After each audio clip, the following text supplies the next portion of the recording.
Odebrecht usaba fiestas en la República Dominicana con mujeres brasileñas para halagar. Eso lo dice el imputado que llegó a un acuerdo con las autoridades brasileñas. Creo que vive en Madrid, pero yo quiero apuntar algunas cosas, porque escuchamos a mucha gente que por lo que dijo este señor, que yo me detuve media hora a ver la entrevista y a leer todo lo que él dice, y no expresa en ningún momento que el presidente de la República, Danilo Medina, fuese responsable de los sobornos o que tuviera algún conocimiento. Pero vamos a compartir con ustedes estas preguntas que se le hace al abogado que inició en el año 2011 y que está dando declaraciones. Cuando la política se ausenta de un país, entra la sociedad. Óigame bien, cuando la política se ausenta de un país, en un país, entra la sociedad a operar, a asumir esos temas que la sociedad dominicana, que el partido político o los políticos no asumen. Entonces entra la sociedad a asumir esos temas. Cuando los políticos dejan de operar, entran los delincuentes.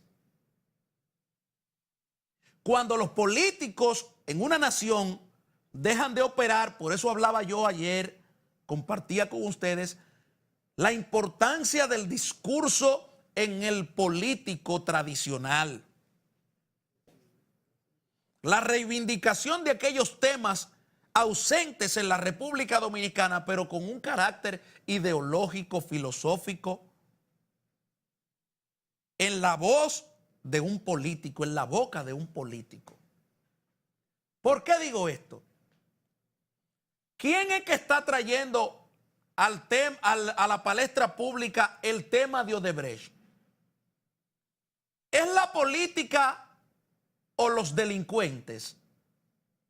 Este señor que está hablando en base al miedo, que ha recibido una delación premiada y que ha admitido la culpa, es el que está trazando pautas a la sociedad latinoamericana y mundial.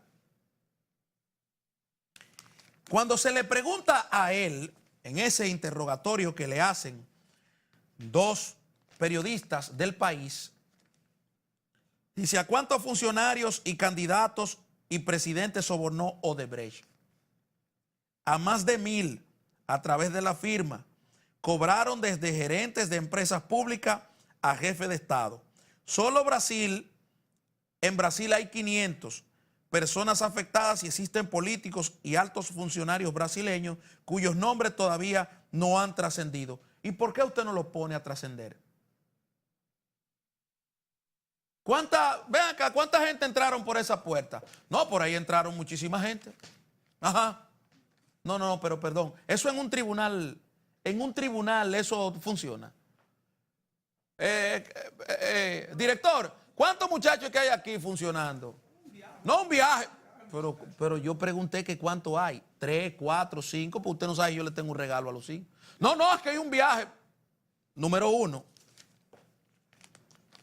Cuando se llega a la República Dominicana, pero antes de llegar a la República Dominicana, ¿cuánto gastaba la empresa en comisiones?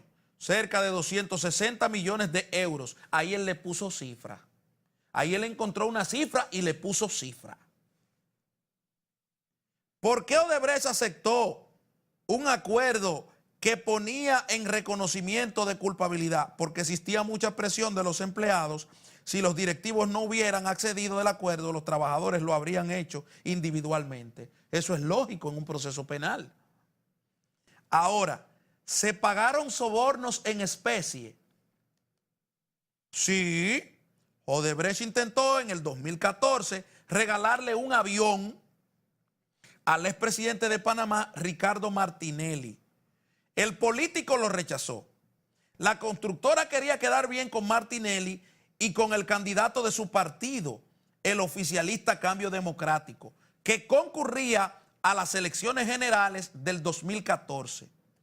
José Domingos Arias Mimito. Odebrecht también organizaba fiestas y enviaba mujeres desde Brasil a celebraciones con políticos en Panamá y República Dominicana.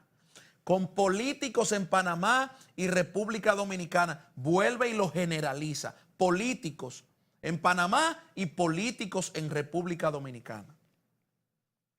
Era la forma de la constructora de expresar su agradecimiento, aunque luego eso también se convertía en chantaje. La constructora ha reconocido, esa es una otra pregunta, el pago de 80 millones de euros en comisiones ilegales en la República Dominicana, donde captó contrato por valor de 142 millones. ¿Quiénes se beneficiaron? Odebrecht tenía una relación muy cercana con el presidente de la República. Óiganme bien, voy a leer otra vez. Odebrecht tenía una relación muy cercana con el presidente de la República Dominicana, Danilo Medina.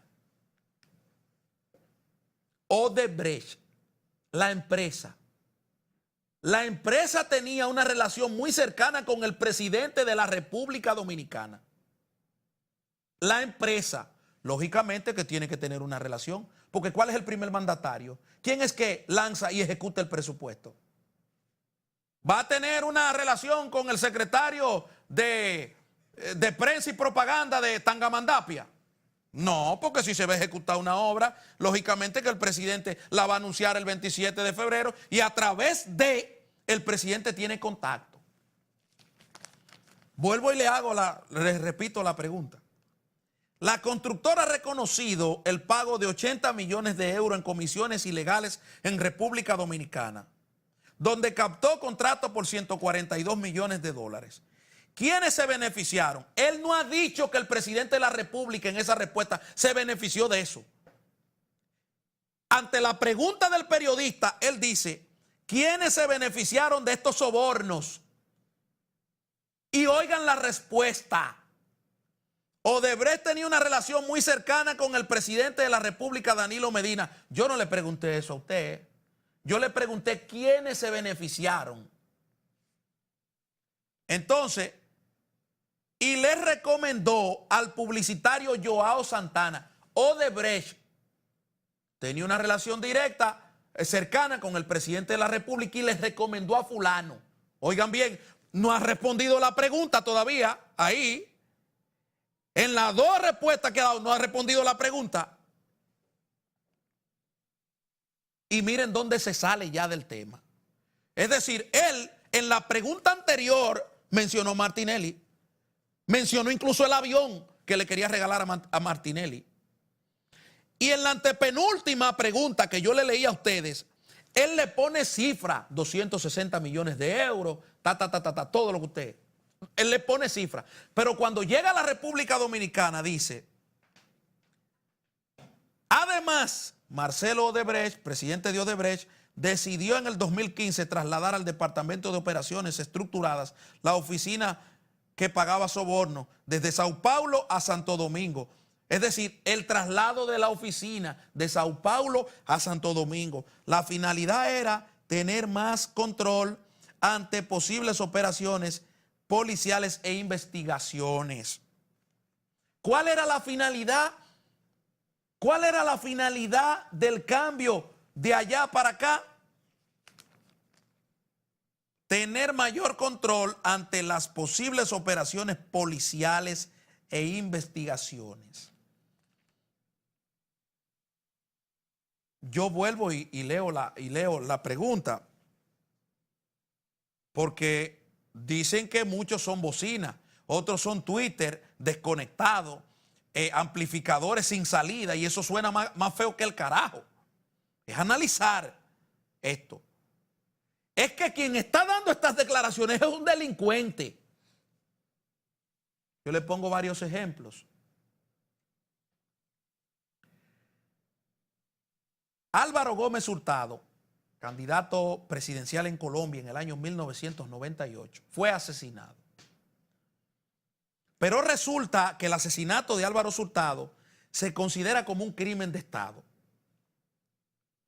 Y apresaron a un individuo que se llama Luis Hernández Gómez Bustamante, alias Rasguño. Yo tengo la transcripción de ese narcotraficante y por eso puedo hablar de esto. Está publicado en internet, si ustedes quieren búsquenla. Cuando él le toca el tema, el periodista le dice, mire, ese es un tema que lo puede aclarar Orlandito Henao, porque lamentablemente todas las personas a las que yo le voy a mencionar están muertos. Pero ese fue un crimen de Estado porque ahí el señor Orlando Henao, que era el jefe del cártel del norte del Valle del Cauca, me expresó a mí, mi patrón me expresó a mí que ese era un crimen del gordo, refiriéndose al gordo Samper. Bueno, los abogados le dijeron, bueno, pero eso es una aseveración que la ha hecho un delincuente. Un delincuente hablando de eso. Hoy está extraditado y condenado a 30 años en los Estados Unidos de Norteamérica. Ese es un caso. Cuando aquí se utiliza el crimen para decidir la política, me recuerda a mí a Tomás Borges en su libro Maquiavelo para narcos, haciendo referencia a Osiel Cárdenas, que utilizó mecanismos iguales. ¿Para qué? Para congraciarse con una parte de la clase política mexicana y recibió nada más y nada menos que la sorpresa de la traición de ese grupo, de esa clase política mexicana, y hoy está condenado a cadena perpetua en los Estados Unidos. Y Tomás Borges Martínez termina diciendo, es que en su libro Maquiavelo para narcos termina diciendo, es que el narcotráfico no es una democracia. Cuando se utiliza el crimen político, el crimen para desmoronar a un político o sacarle provecho a una coyuntura política, yo entonces retrocedo en el tiempo y me veo con Santofinio Botero. Santofinio Botero utilizó a un narcotraficante llamado Evaristo Porras, jefe del cártel de la costa, que cuando Rodrigo Lara Bonilla emplaza a Pablo Escobar en una serie en unos cuestionamientos, Pablo le saca un cheque que supuestamente el empresario le había dado a Rodrigo Lara Bonilla para su campaña. Resultado que ese empresario era un narcotraficante. Evaristo Porras, en la pobreza, en la miseria, duró muchos años presos en Colombia. Resultado de esto, bueno, el asesinato posterior de Rodrigo Lara Bonilla, pero la condena a Santos Botero, a Santofinio Botero, y la humillación posterior de Santofinio, porque se determinó que todo esto era un mamotreto y finalmente terminaron con la vida de Luis Carlos Galán Sarmiento y Rodrigo Lara Bonilla, motivado por Santofinio Botero ante el cartel de Medellín y Pablo Escobar. Para ponerle dos ejemplos. Cuando se utiliza la parapolítica para acusar a Piedad Córdoba en Colombia, un pueblo mutilado por el narcotráfico, sufrido por el narcotráfico, y se utiliza esta combinación, ese proceso llamado la parapolítica, que era aquel que consistía en que el político estaba ligado al narcotráfico y la sociedad entonces lo rechazaba, lo apartaba. Entonces, cuando eso, usted se da cuenta que es mentira, se revierte contra quienes hicieron el daño. Aquí, en este caso de Odebrecht, todavía no ha salido en este caso de Odebrecht la imputación personal al presidente de la República. Claramente, ese abogado, ese delincuente que está ahí, decidiendo la política de muchos pueblos con estas declaraciones, incluyendo la República Dominicana, cuando a él se le pregunta que a quienes se beneficiaron de los sobornos, él dice claramente: Odebrecht tenía una relación con el presidente de la República, no que el presidente de la República se benefició de eso. Y se va más lejos, dice: Odebrecht tenía una relación cercana con el presidente y le recomendó a Joao Santana. Ni culpa al presidente, ni culpa a Joao Santana, el abogado. Como lo hace más para atrás, para la pregunta más para atrás, que señala con lujo y detalle: nosotros le íbamos a regalar un avión a Martinelli. No hicimos nada porque él no quiso. Pero entonces compramos el candidato oficialista. Y los sobornos ahí fueron por 200 millones, como imputa un banco de Antigua, Barbuda y esas cosas. Imputa un banco. No, nosotros depositamos el dinero ahí. Específicamente no dijo: no, el que recibió el soborno fue el presidente. Para que los Twitter, los amplificadores con salidas malas, anoten este dato.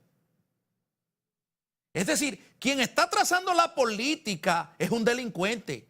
Quien está decidiendo por la política es un delincuente que recibió la delación premiada para desestabilizar un sistema, para desestabilizar un partido político como el PT en Brasil, donde Estados Unidos, que es el principal afectado, no somete a nadie penalmente, sino multa a la empresa y le dice: ustedes pueden seguir trabajando. ¿Por qué? Porque si te paralizo, entonces no estoy garantizando el derecho al trabajo que lo consignan nuestras leyes. Aquí no, aquí tenemos una olimpiada que queremos que Odebrecht paralice las obras, que por cierto la mayoría están teniendo algún retraso, pero esos retrasos de esa empresa se traducen al trabajador que tiene que quedarse en su casa. Ahí está. Por el morbo, el desastre, el desorden. Porque queremos aparentar que vamos a un país vía de desarrollo para una cosa, pero no vamos para otra. Rumba abierta para baile y baile todo el que pueda. Es ahí el mensaje es ese. El de ese delincuente que yo tengo que coger. ¿Pero y quién le ha dicho a usted eso? Que lo están amenazando, y cuando en plaza, yo le recomiendo a todos ustedes, lástima que el señor director me dice que tenemos problemas aquí con el servidor, de que busquen la entrevista en El País, periódico El País. Me detuve a verla. Que cuando dice: bueno, me están amenazando a mi madre, solamente hay un mensaje. Es decir, él no está hablando con su madre permanentemente. No, él solamente tiene un mensaje donde la madre le dice a él que la están amenazando.